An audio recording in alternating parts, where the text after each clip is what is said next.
Hello and welcome to the Kickin' with Kelly podcast. Yep, this is me. This is my very first video podcast. I've been a little bit nervous about it, but here we are. Today's episode's actually really cool. I got to talk to an NFL player who's actually a very good friend of mine named Kendall Lamm. Now, before I get into that, I would like to give you a little bit of background before I send you over to this interview. So, this semester in school, I took a sports entertainment reporting class, and it was actually one of my favorite classes that I've ever taken, without a doubt. I loved it. So, for almost the entire semester, we were doing this thing. So, we had to create a brand, and then we had to create a blog.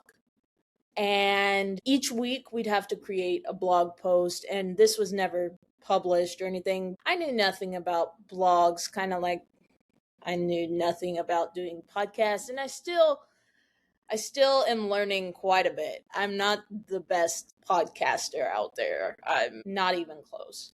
But I'm just trying to learn some things about it. I'm an amateur, I get it. So from my blog, I did a blog about CTE and football. Now, as you know, you can see here, I'm a huge Texans fan, huge JJ Watt fan. I don't want football to go away, and I'm not against football. But with the technology that we have today, I do feel like there's a lot of things that we can do to make football safer.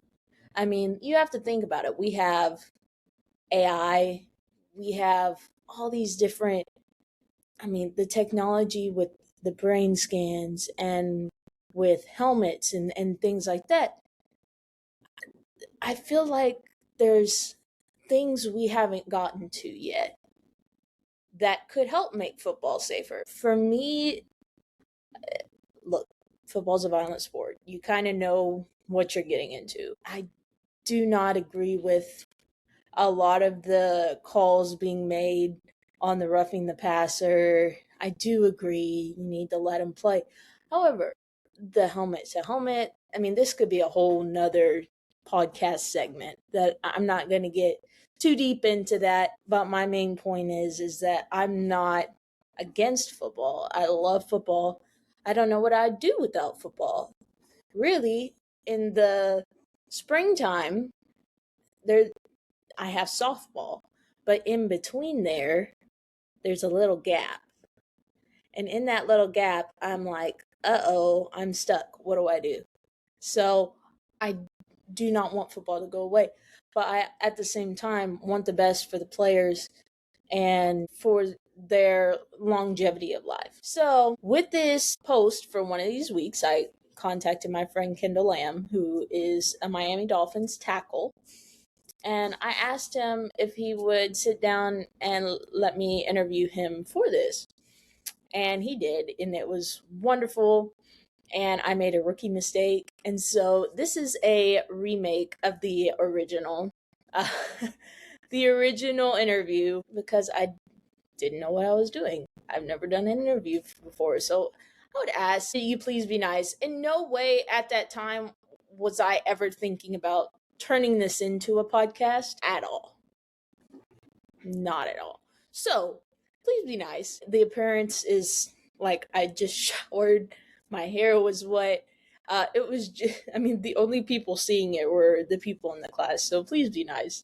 And in the future, I assure you, it will look so much better and sound so much better. And perhaps Kendall can come on the actual podcast in the future. I don't know. That would be very fun to talk to him live and have that released for y'all. So with that, I want to show you all my interview with Kendall Lamm.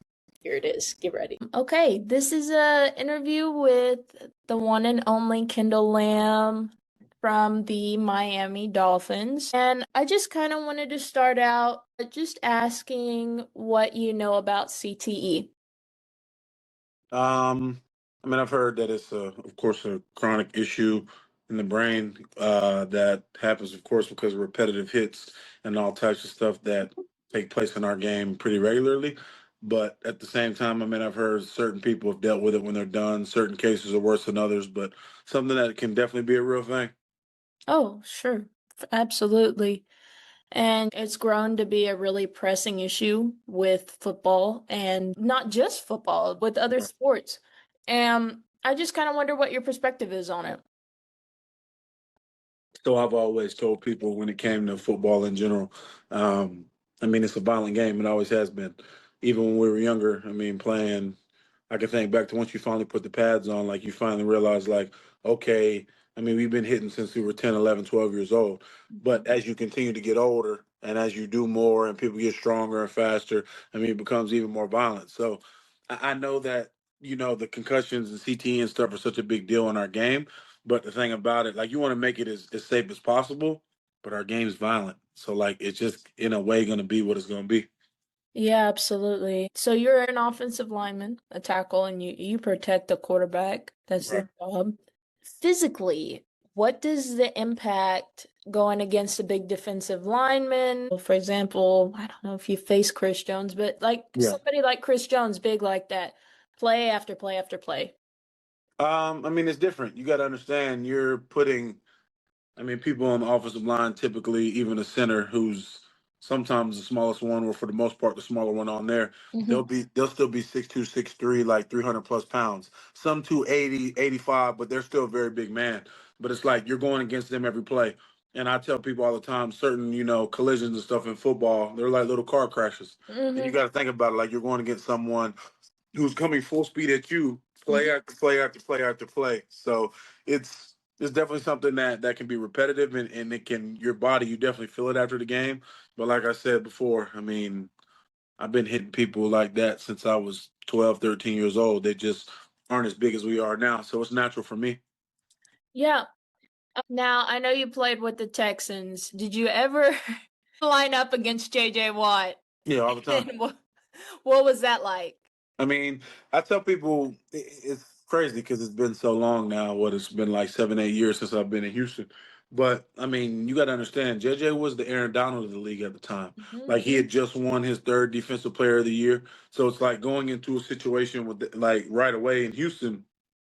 I mean, you're going against the best player in the NFL.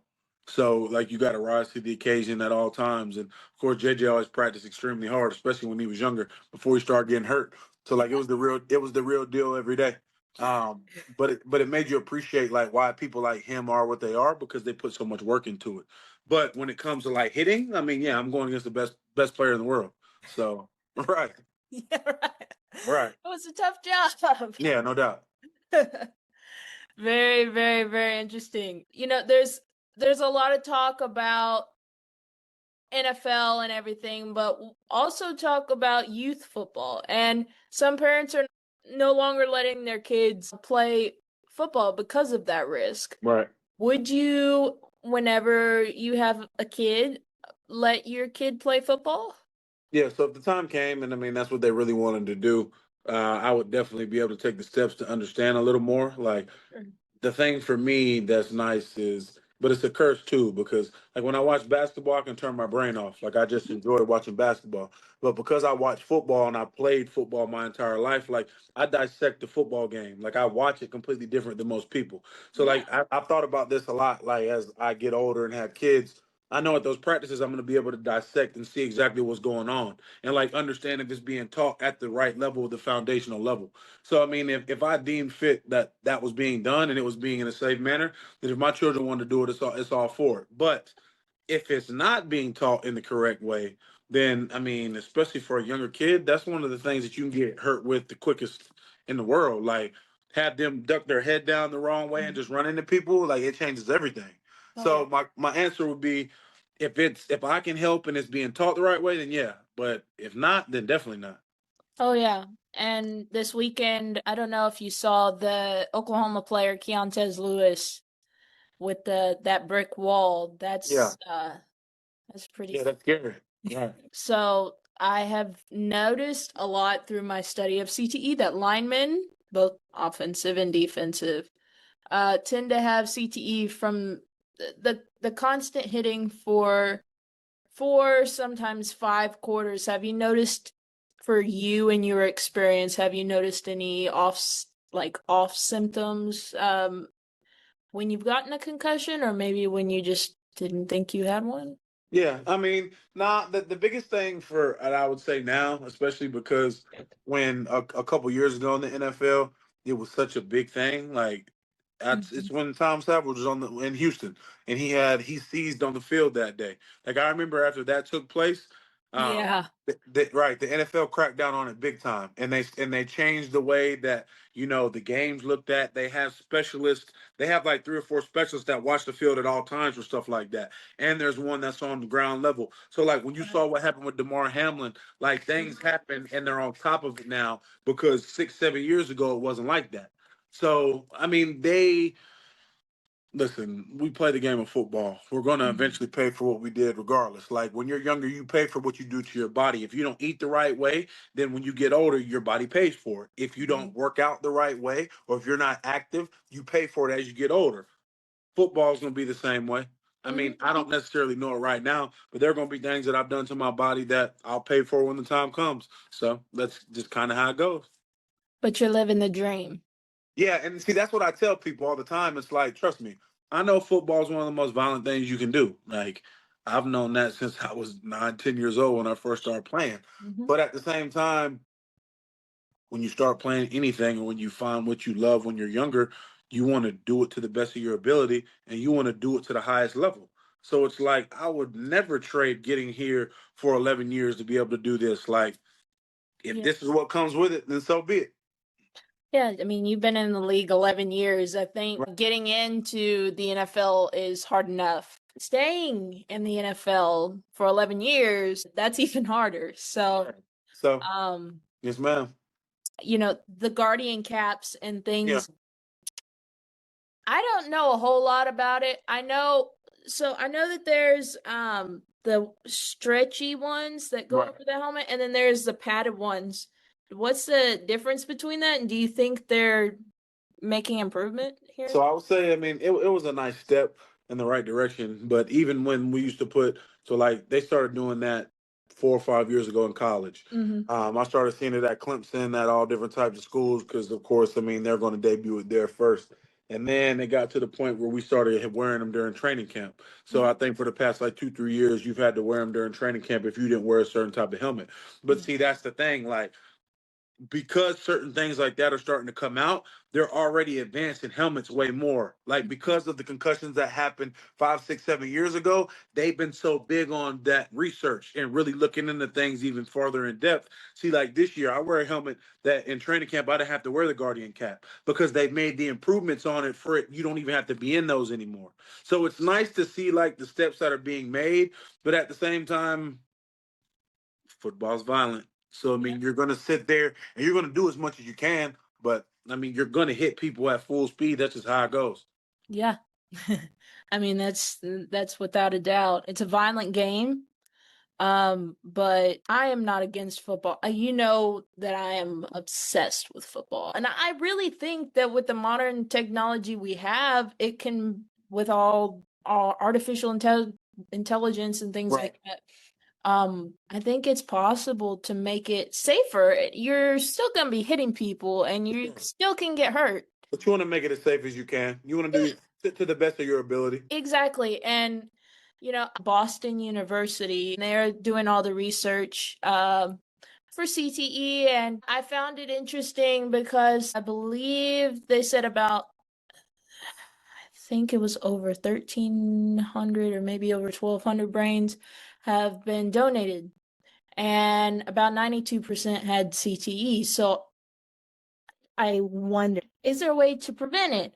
And talking about flag football, okay? Well, flag football Pro Bowl is not the same as It's tackle completely football different. Pro It's Bowl. completely different. But okay, we don't want y'all getting hurt. Right. We don't want y'all getting hurt in the Pro Bowl. It's not worth Right. that. I forget. You been to the Pro Bowl? I don't remember. Yeah, I've been out before. Okay, I thought you had, but I couldn't remember. Um, Okay, I don't have anything else, but I really appreciate your time. Of Thank course. you again for doing this again. Right. Better now than later, I guess. For sure.